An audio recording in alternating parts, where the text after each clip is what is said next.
Kia ora katoa. Welcome back, listeners, to Stuff That Matters Now. Thank you for patching in. I never take it for granted. So lovely that you're joining me today.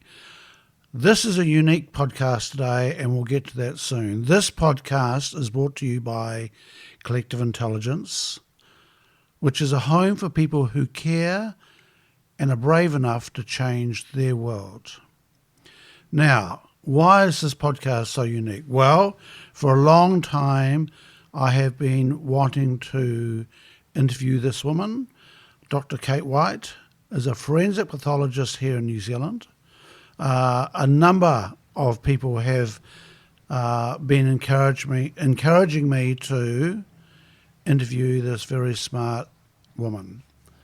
So what makes it unique? Well, a number of things. Number one, Kate was the first medical doctor to join Collective Intelligence. She's now an alumni member.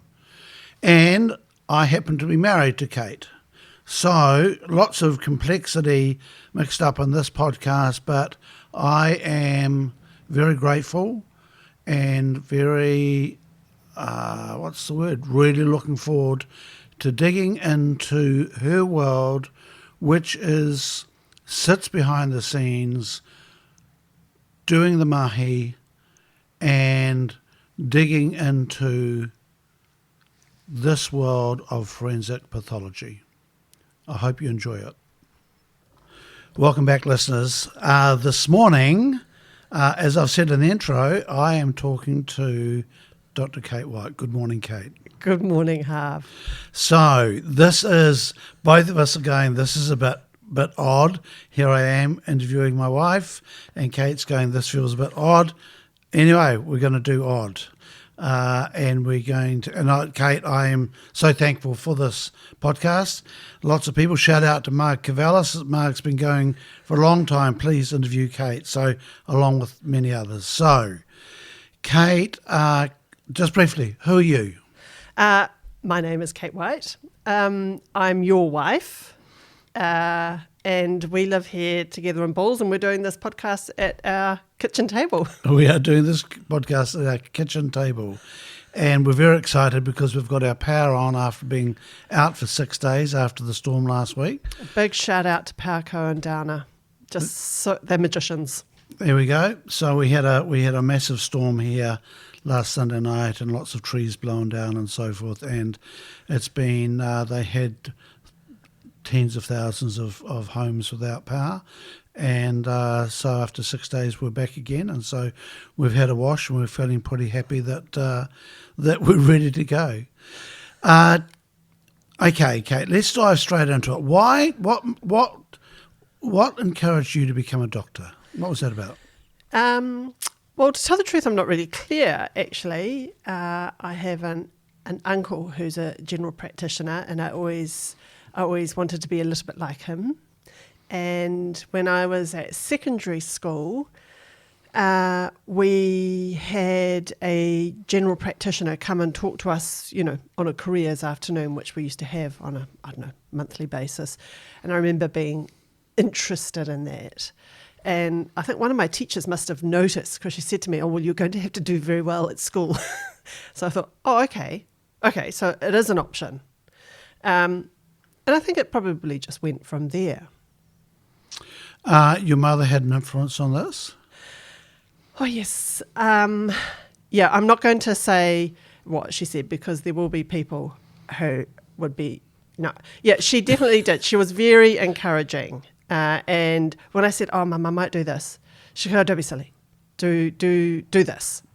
And she also, made it clear that, we could do whatever we wanted, but you have to work for it. So there we go. That was sort of the ground level of my career, if you like. And you did well at school?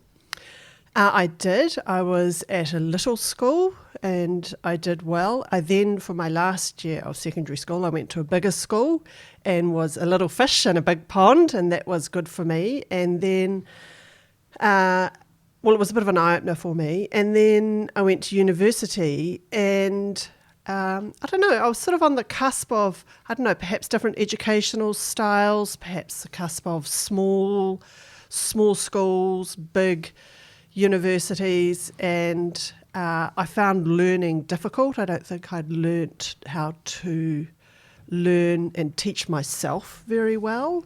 And I remember that when it came to doing pathology and later forensic pathology, I found learning much easier. So I don't know if it was because I was an adult by that stage, like an old adult, or whether I had watched people and how they learned how to learn. But I remember being very average at university. And amongst some peers who are pretty bright. Oh yeah, definitely, yeah. Did you ever come close to not making it through university? No, I think I was always going to get through, but just not with, I wasn't going to get any prizes, put it that way. I was very average. Yep. Yeah. And what's it like coming out of university as qualified as a doctor and then actually going to work? It's frightening. Absolutely frightening. And, it's one of the problems. People come to me and say, tell me about this. And I'm thinking, do you really want to do this? Like, you have to really want to do it. The first years as a junior doctor, I felt very ill-equipped. I managed, but it was nice to get those years behind me. And in fairness, being a junior doctor, I think, has changed in hospitals. I'm a little bit removed from that system now, but I think I remember going through a phase when I was more in touch with the actual hospital of watching junior doctors come through, and I remember thinking that they were smarter and better equipped every year. So I'm hoping that I was right in that, because then that's good for them. Yep. And how do the nurses treat you when you arrive as this trainee doctor? Pretty well, actually, pretty well. My first ward, I had, when I started, we had the old sister system. So, she wasn't matron, that's sort of more of a English thing, but sister, or charge nurse. And they were amazing. There was nothing they didn't know or have an instinct for. So they looked after us enormously. They were great. And look, I remember as a kid, a sister had huge kudos. Being a sister had huge kudos. Yeah. Enormously competent. Yeah. So, look, I only knew one sister, and she was revered by people even when she wasn't at work. Yeah. Sort of their organisational skills, their knowledge and their instinct. Right. They'd seen a lot, And so you come out, do you go to one hospital or do you go to many hospitals? That's entirely up to you, and you can create your own trajectory. So I stayed in Palmerston North Hospital for 2 years as a junior doctor, and then went overseas and worked in a number of hospitals in the UK, and then came back on a bit more of a training trajectory. And as a junior doctor in New Zealand, you can be quite mobile. It's not, say, like in a big city in North America or Australia, where there's a number of big hospitals within that one city, and you can just go between them. In New Zealand, often we have to go between cities for our training. And what did you want? What sort of doctor did you want to become? Well, as a house surgeon, I always enjoyed my orthopaedic runs, and so I pursued that for a while. I did that for 2 or 3 years, and after a while, it became clear that wasn't for me. I don't think I was quite brave enough for that. And so at one stage I thought, I might step outside of medicine, but I think that was just a convenient way of saying I don't know where I want to go to in medicine.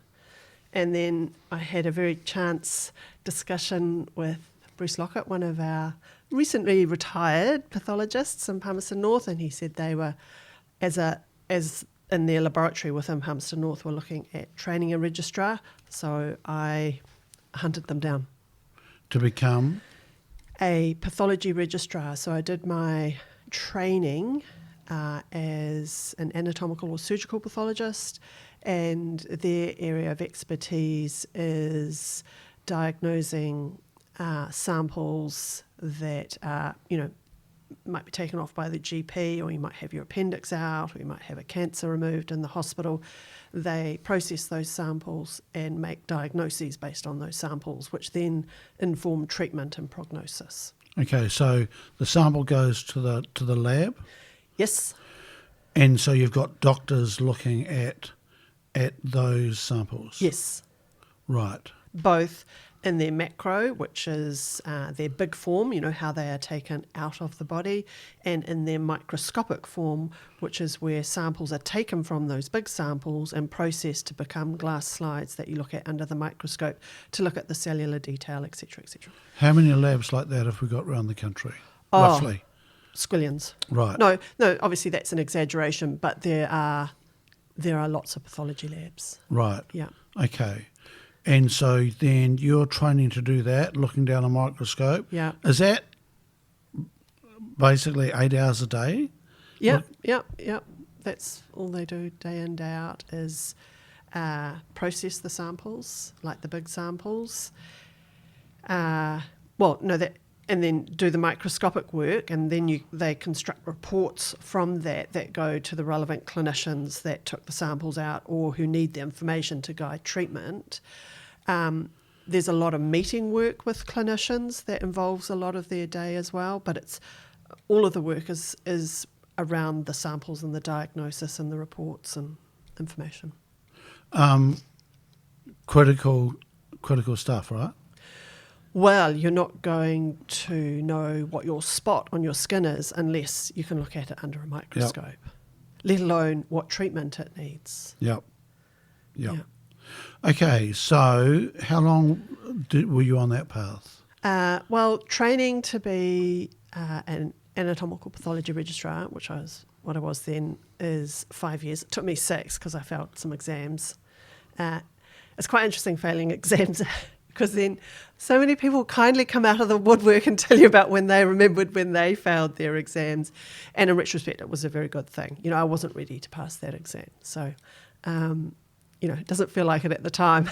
It's quite a blow, but anyway, it is what it is. It's par for the course. And you can't sit down and sit the exam again?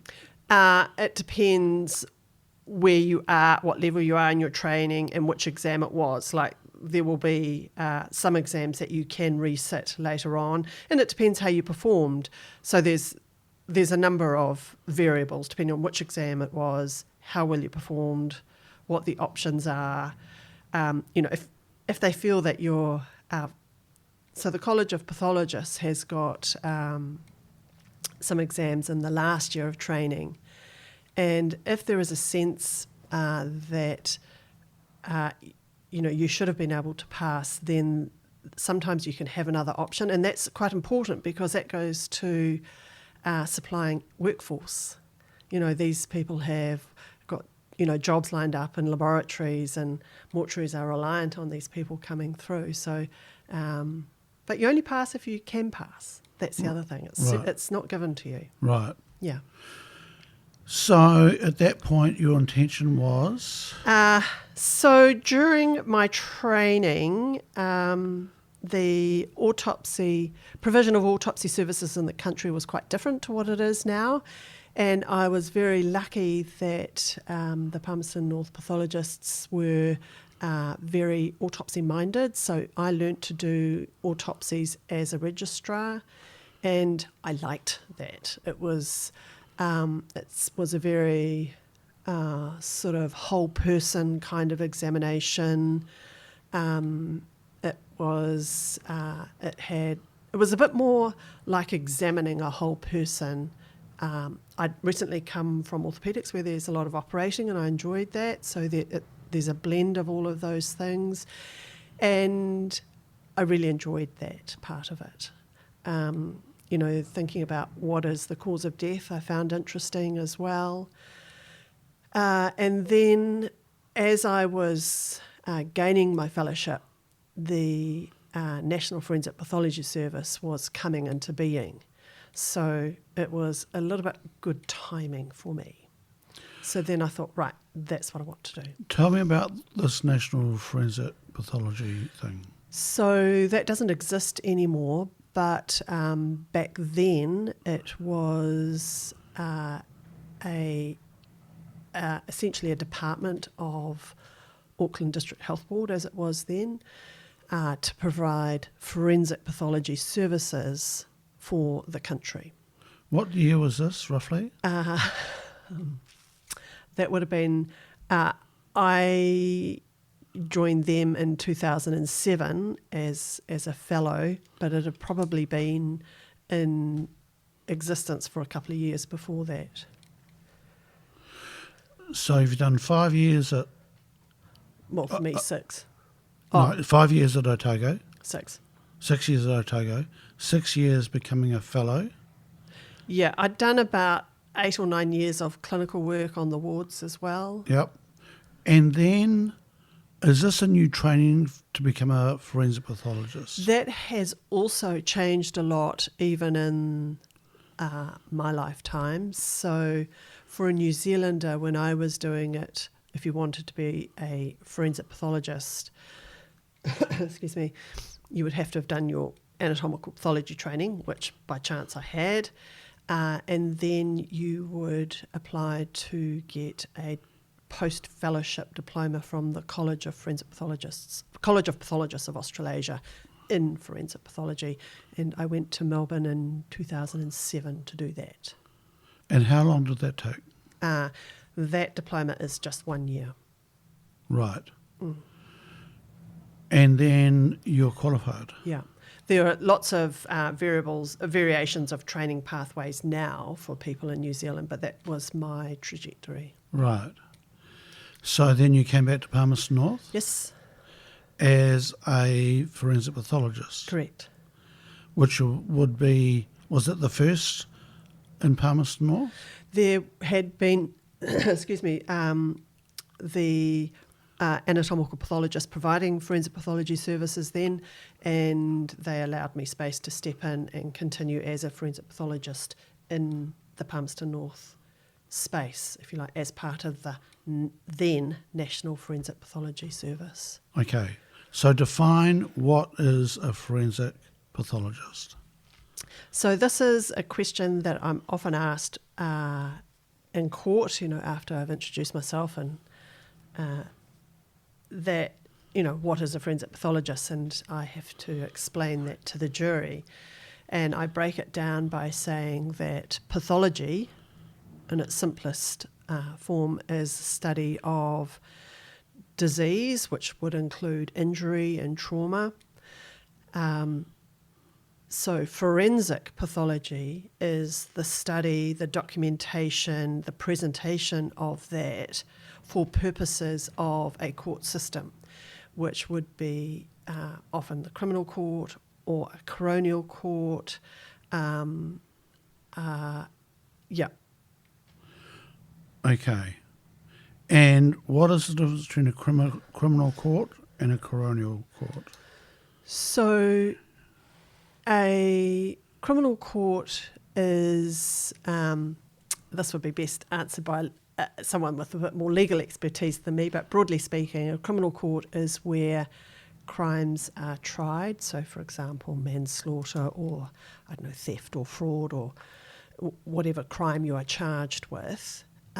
Whereas a coronial court, so the criminal court is what they call adversarial, and we have a system where you have Crown defence, and they both try and present or elicit information such that the jury can make a determination. The coronial court is of an inquisitorial nature, whereby inquiry determines how information is elicited. So it's not Crown versus defence. It is the court ask questions, ask for reports, and then the coroner can make a finding about the cause of death, the circumstance of the death, or whether any changes need to be made, if there are any recommendations. So there are two different ways of eliciting information. So is your work, a day in the life of a forensic pathologist in Palmerston North looks like what? Well, my day starts with making my lunch, going out to feed my horses, saying goodbye to you, going to work, and often on the way to work I might ring the mortuary and see if we have any autopsies. So that will depend on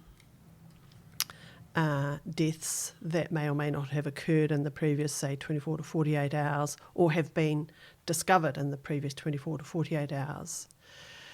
Those deaths either are or aren't reportable to the coroner as defined by the Coroner's Act. So broadly speaking, deaths that are referable to the coroner include homicides, suicides, accidents, so all of the unnatural type of deaths, or where the cause of death is unknown, so the treating doctor is unable to provide a cause of death because either it isn't known or we haven't seen this person for, long enough to make a determination. And there are a number of other settings, someone like maternal deaths, or if someone is committed under the Mental Health Act, those are automatically or in custody referred to the coroner. The police are the agents who attend those deaths and provide the information for the coroner. Based on that, the coroner will or won't take jurisdiction.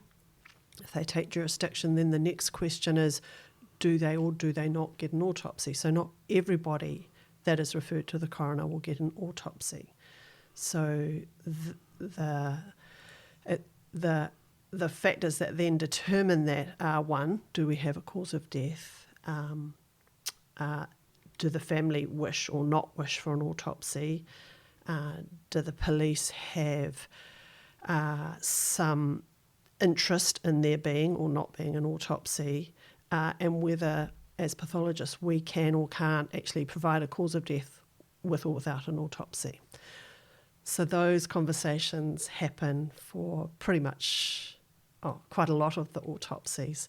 So based on those, the coroner, if the decision is to proceed with autopsy, will issue an authorisation to us in the Palmerston North Mortuary for our local people who have died, and we then proceed with that autopsy that day. So by and large, mornings we go to the mortuary, we do the autopsies that the coroner has authorised, and then, it's not strictly speaking a morning and afternoon kind of work, but broadly speaking, we then go to the office and we process the reports that have that need to be generated for each of these deaths.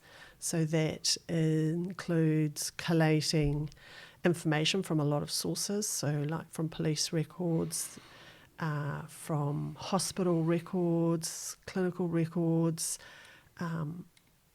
statements from family and witnesses, and all of that provides a context which we then try and match or place beside the information that we get from the autopsy, which is like, broadly speaking, any other medical examination. And then we put into our report other bits of information like, some blood testing or sometimes some radiology. And then we say, cool, we think this is the cause of death, and we say why we think it's the cause of death. And this doesn't happen all in one day. This happens over many days and weeks. But those are the phases that the report will go through for us, and that's what we spend our office hours doing. We go to some meetings, we prepare for court, We answer emails with questions from coroners or family. We do some teaching, all sorts of things. When you're driving in and you ring the mortuary, who are you talking to? So I am talking to our techs, and they run the show, and they'll say, yes, we've got this, and this, or we're waiting for this, and this. They are the people who do a lot of the manual handling and processing of the body, checking identity, checking that we have the authorisation, taking the body that's currently in our mortuary refrigeration and placing it in the mortuary theatre, cleaning the theatre, making sure that our mortuary is accreditable, like it is a safe place to work. We can trust the results that come out of it. You know, we've got the right number of airflows. We've got good IT systems. You know, they're in charge of all of that that workplace setting for us. So the relationship between you and the techs must be a pretty critical part of the process. Yeah. So it you know, there's no doubt that it's a little bit of a unique environment that 5 or 6 of us in Palmerston North are in. For us, it seems quite normal now, but it's a friendly place. It's a nice place to work because of all of these people. Excuse me. You know, we trust each other. You know, I rely on them enormously. They will remind me about things. Have I checked this or this? Do I want to do this? They look after the police when the police come to our mortuary. They're our guardians and hosts, quite apart from looking after the deceased bodies. So these aren't medically trained? No, so they are, it's a little bit like an apprenticeship. There's a number of ways that you can come to it, I believe. I'm not actually an expert on this, but our techs come to it by virtue of an apprenticeship, like they haven't been university trained, haven't been Polytech trained, but they come and are trained by the senior tech at the time as an apprenticeship. So, Kate, who do you work for? So I'm employed by Health New Zealand, Auckland.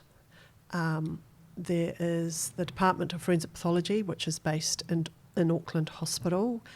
And Palmerston North is, if you like, just a geographic outpost. We are the one department. It's just that we're in Palmerston North, not at Auckland City Hospital. So I work for Auckland Health New Zealand. And so you're not just doing homicides, you're doing a range of autopsies. So yes, we do the whole range. So it would be natural causes but unknown before autopsy, the accidents, the falls, the car accidents, the suicides and the homicides. And in a month, how many autopsies would you do in a average month? Well, our mortuary does roughly 330 to 360 a year with 2 full-time pathologists. And, you know, within that we take various amounts of leave. I would do 250, 260 autopsies a year. That number sort of varies quite a bit, but that's roughly about. The last few years you have been by yourself, though? I've had long periods by myself, yeah. Yep. With help from the Auckland department. We'll come down and do some weekends and some days so that I can actually have an office day and get some reports completed. And so those years were well above the 250? Yeah, I don't know. They would have been, but I don't know what the numbers were. Yeah. And so the reports, you talked about having reports open for weeks, or is that longer than that? Oh, generally it's longer. So, one, I'm not that quick, and two, sometimes some of the testing we ask for, say toxicology, takes some time. That's done by a different entity. Used to be ESR, they're now PHF. And so, one, it needs to be couriered to them. They need to process it. Depending on what we ask for, it might be a very quick analysis, or it might be a very long analysis. So, obviously, we don't issue our report until we've received their report. There's a number of variables, but it's weeks to months. And what was your first day in court like? Oh, that's quite terrifying. That was interesting, and it's difficult to prepare for that because you can do some expert witness workshops, and they are very helpful. The best thing for me was to go with some of my colleagues and watch them give evidence, and it soon became clear that they were really clear about what they thought the jury needed to hear in response to this question, and how they actually position themselves to talk to the jury, and it's like them and the jury, which is how it should be. So that was helpful, but still the first day in court is a bit terrifying. Yep. There's no doubt. Yeah. And when you go to court, who are you representing? Well, right from the word go, when we do the autopsy, we are actually representing our patient, which is the deceased person. It's broader than that. Other people have needs for various information, but I think, at the core of it is our deceased patient. And in court, we are there to provide information for the jury. We're not there as representatives of the Crown or the defence. We are there as a pathologist providing information for the jury. We don't get a free rein. Obviously, it's in response to questions from the Crown or the defence, though. And you would have... Do you have other pathologists coming in to give a view on the work you've done?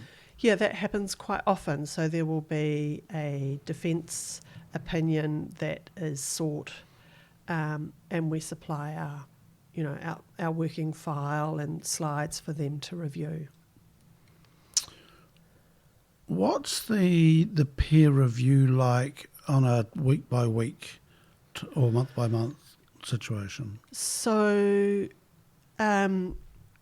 we have our Auckland department, which is Auckland and Palmerston North, has a roughly weekly, occasionally we don't manage, but roughly weekly session where we review there's set types of cases that we must present to our peers. So, for example, homicides or children under the age of 5 or unknown cause of deaths.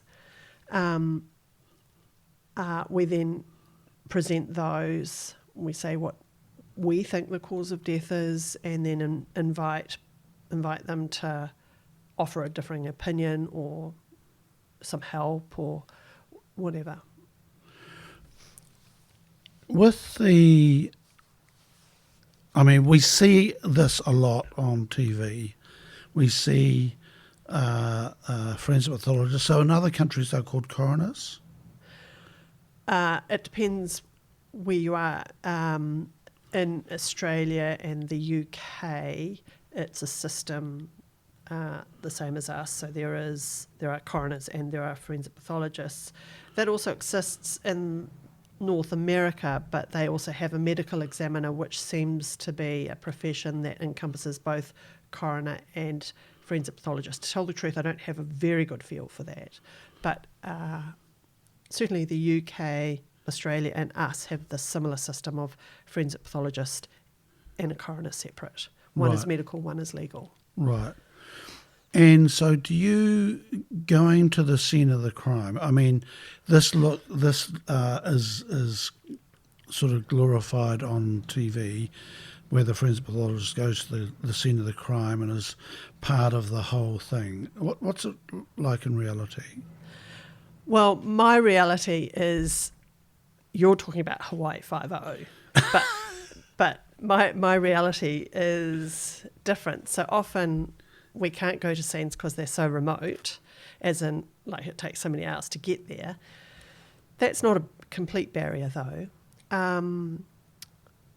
But we try and go to our local scenes, and it's a nice way of getting a feel for perhaps any complexities that might be coming up, planning when we should do the autopsy.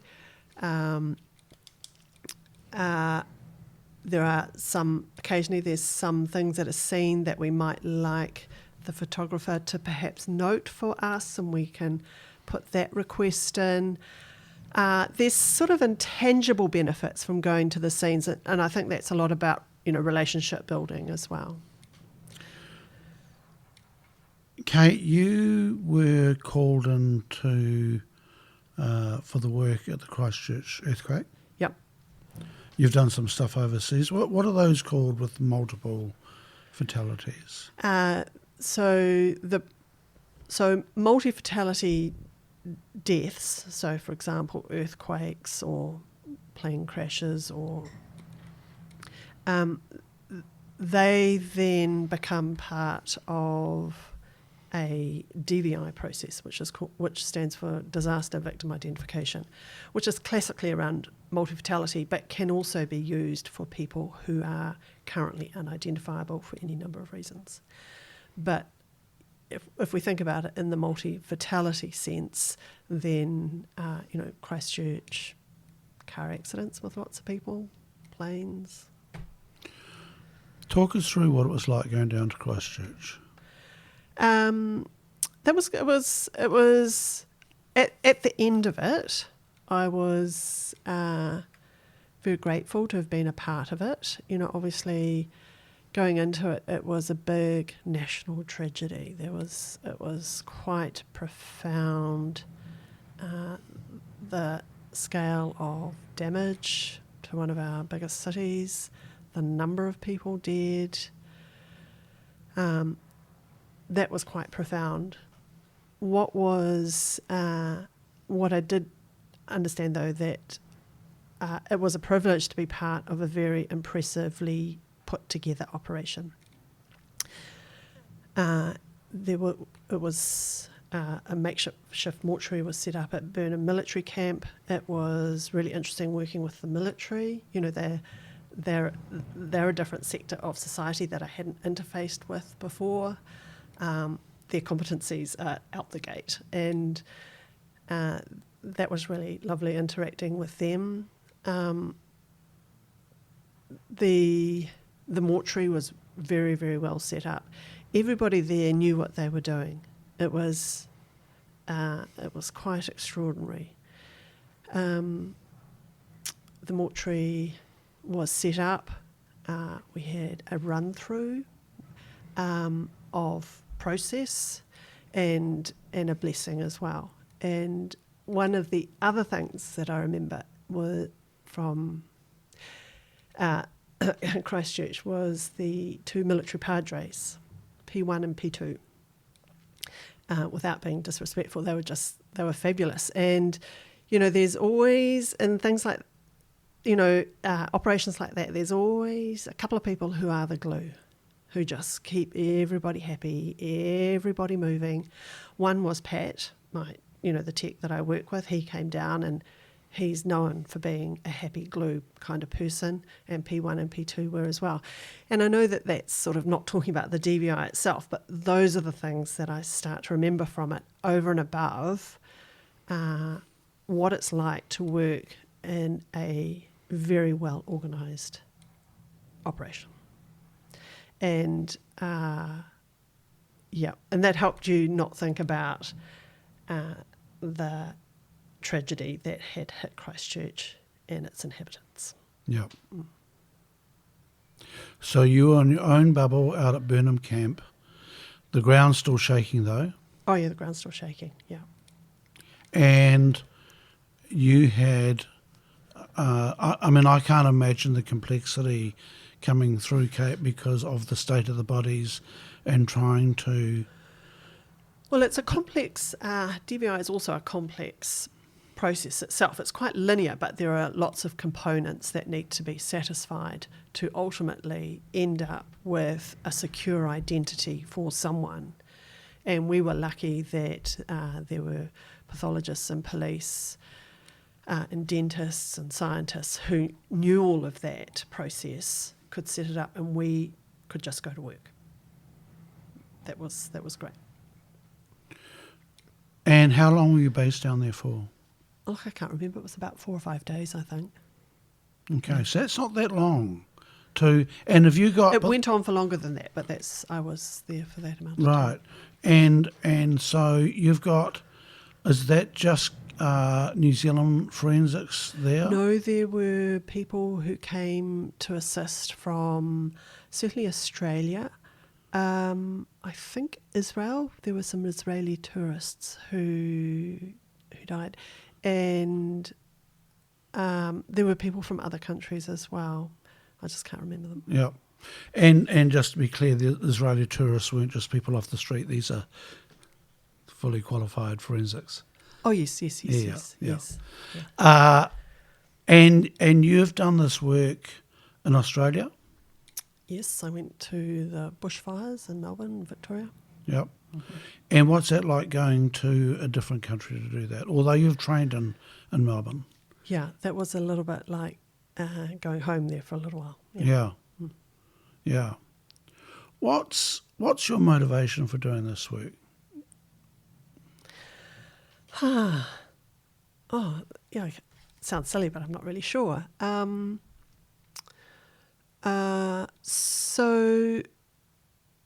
I think I can do it. It's quite nice to be doing something I think I can do without being silly. I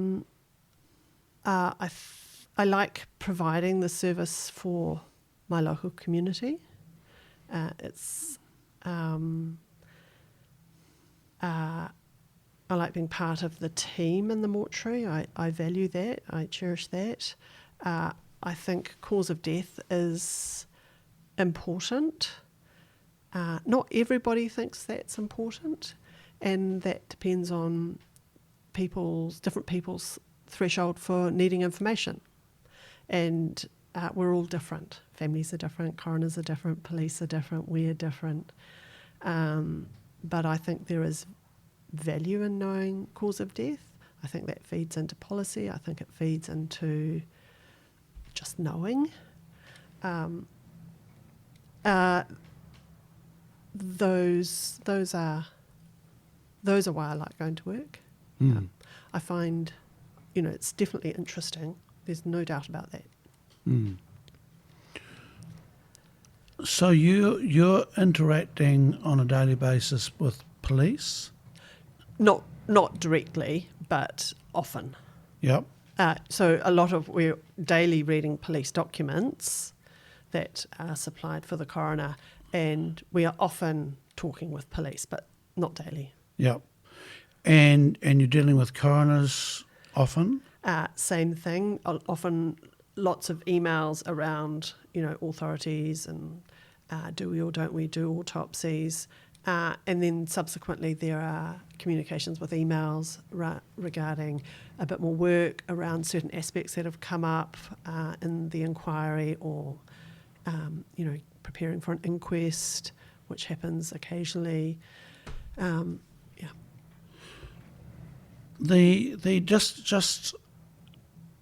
It's reminded me, the inquest for the Christchurch earthquakes, has that been done yet?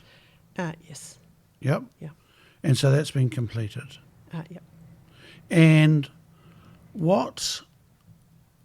inquests are a fascinating thing to me, because nobody goes to jail or anything for them, but they seem really important for society. I think that's exactly right. I mean, I'm not going to talk about them, but there are inquests where there are profound issues discussed. So it's not about was someone at fault or not, but the sort of profound background issues in association with that. Mm. Yep. The difference between your work, the police's work, the coroner's, at times there must be friction or different views or clashing codes. Yeah. So then this also boils down to, what is the need for information and different people's threshold for how much information do they want. And, I liken it and try and keep saying it's the same, with respect to pathologists, it's just medical decision making. So this is what I can say, and I've got, a basis for saying this. If you wanted to know this, or this, then we could do an autopsy, but that just depends on if there is need for that information, and that's so variable. Right. Kate, you've been writing notes down there. What's on there that you'd like that we've missed out? What's on here?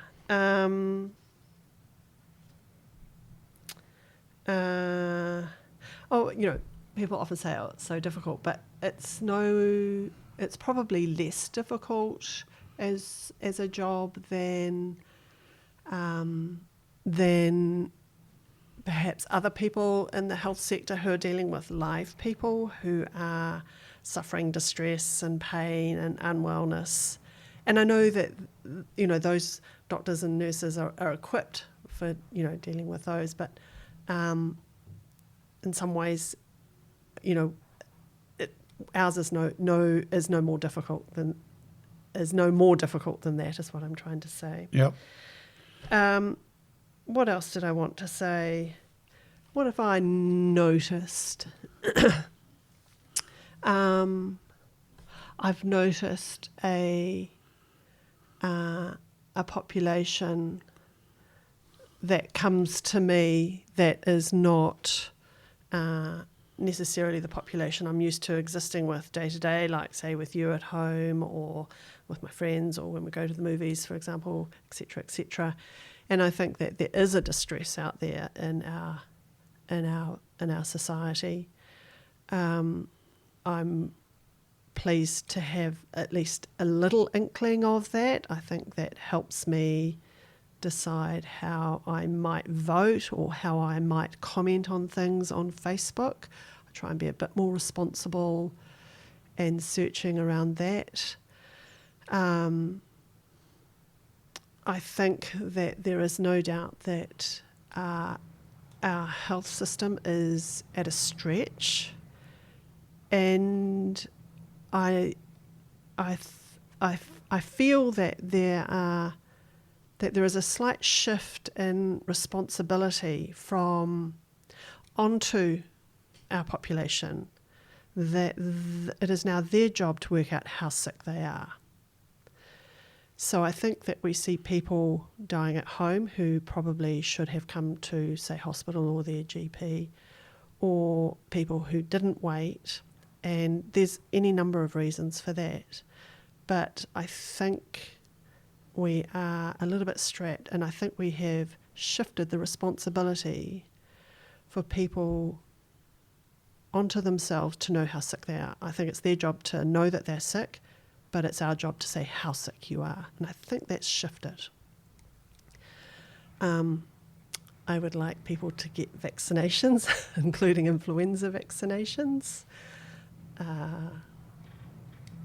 Tell me about that.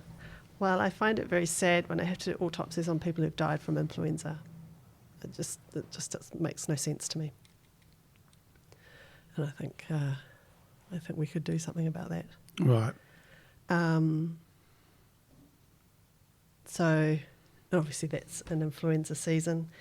And Kate, broaching the subject of vaccines,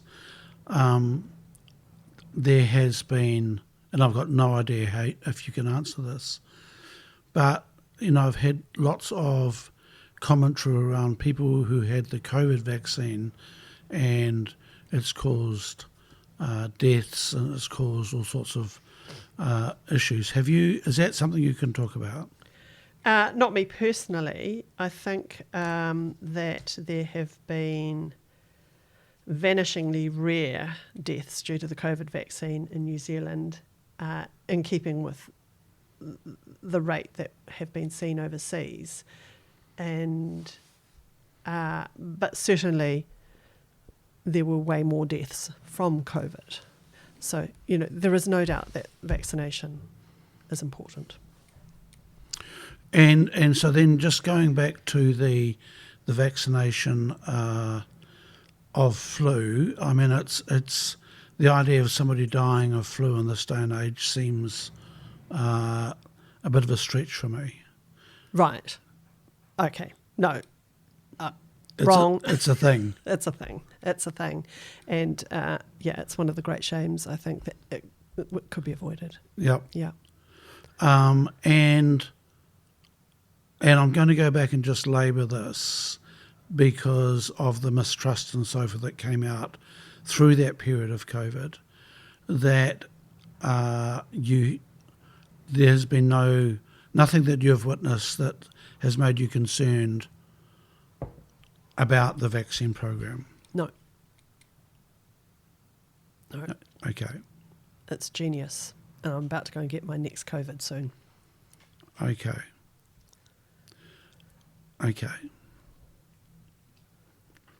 And then I've heard people say, but doctors just band together and protect each other. No, I think that's unfair. I think, if anything, we're quite capable of being whistleblowers. Yeah, I don't believe that.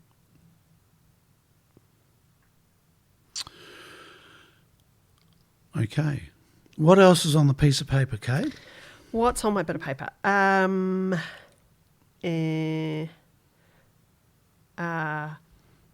it's not directly related, but I have got very interested lately in the difference between health span and lifespan.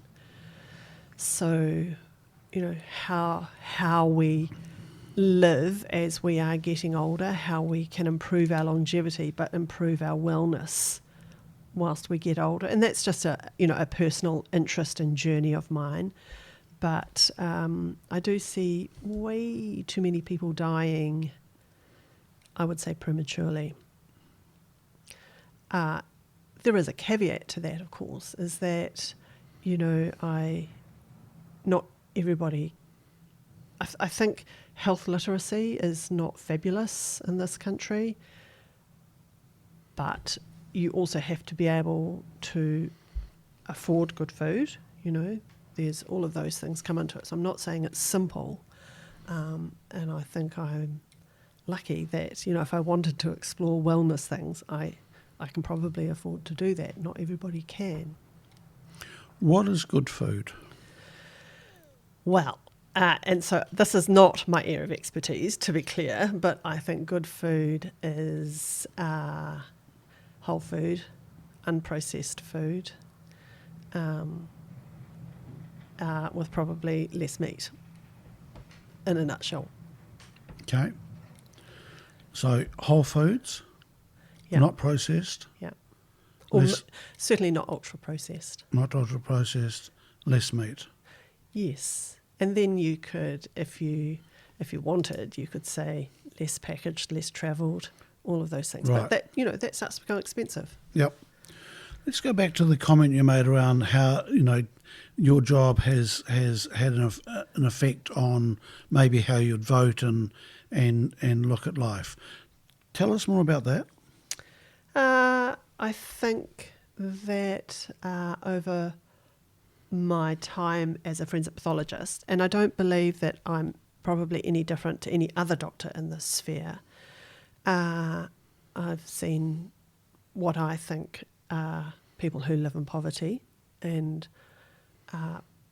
some despair, distress, perhaps lack of education, lack of health literacy. And I just have a feeling that we could look after each other a bit better as a nation. As a society? Yeah. Don't ask me how to do that though, but I just have a feeling it's there. Yep. So look, I've left this later in the podcast, but you deal with suicide on a regular basis. Yes. Yeah. And that, it's a tragic thing. Yes. And it's touching on some of these looking after each other better and so forth. Any insights you've gained through dealing with this?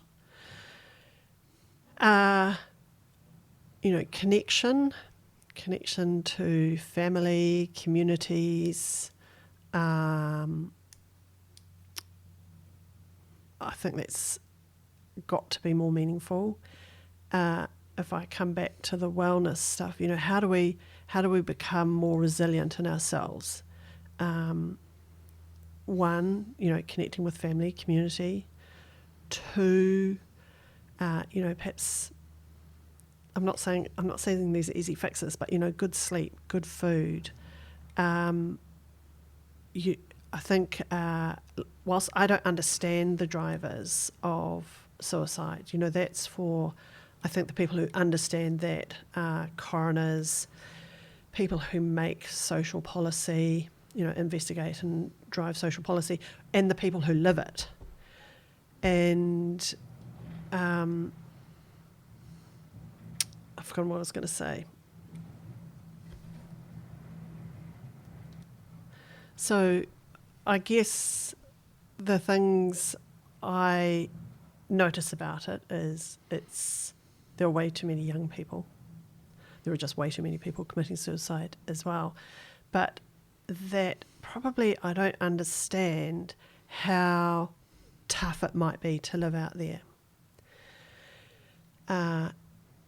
So then I can't change that immediately, but I try and think about how I might interact with other people, how I might vote, how lucky I am myself to, be able to pursue something that consumes me outside of work. So like, my horses, for example, they require you to be present.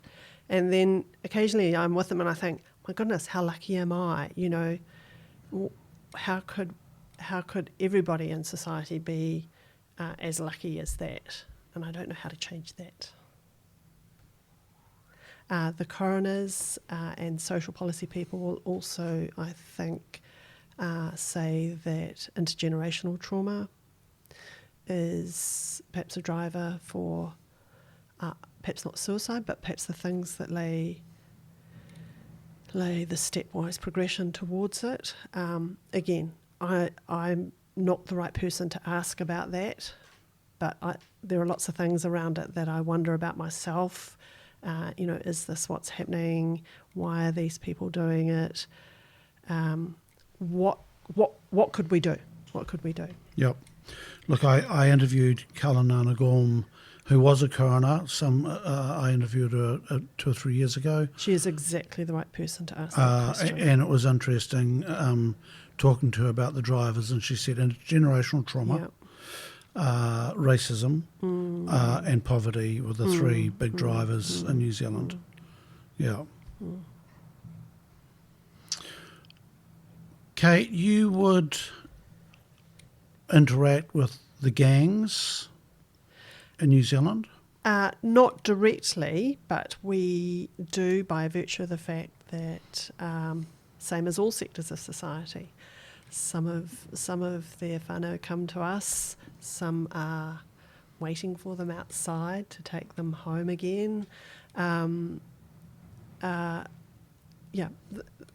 part of the fabric. They're part of our population. So yeah, they're part of our deceased community, if you like. Yep. Kate, thank you for your work you do. Thank you.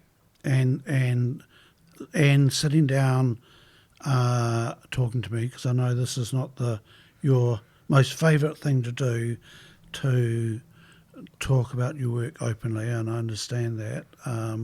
So thank you for saying yes to this. And I know lots of other people will be saying thanks to you for your work as well. Oh, thank you.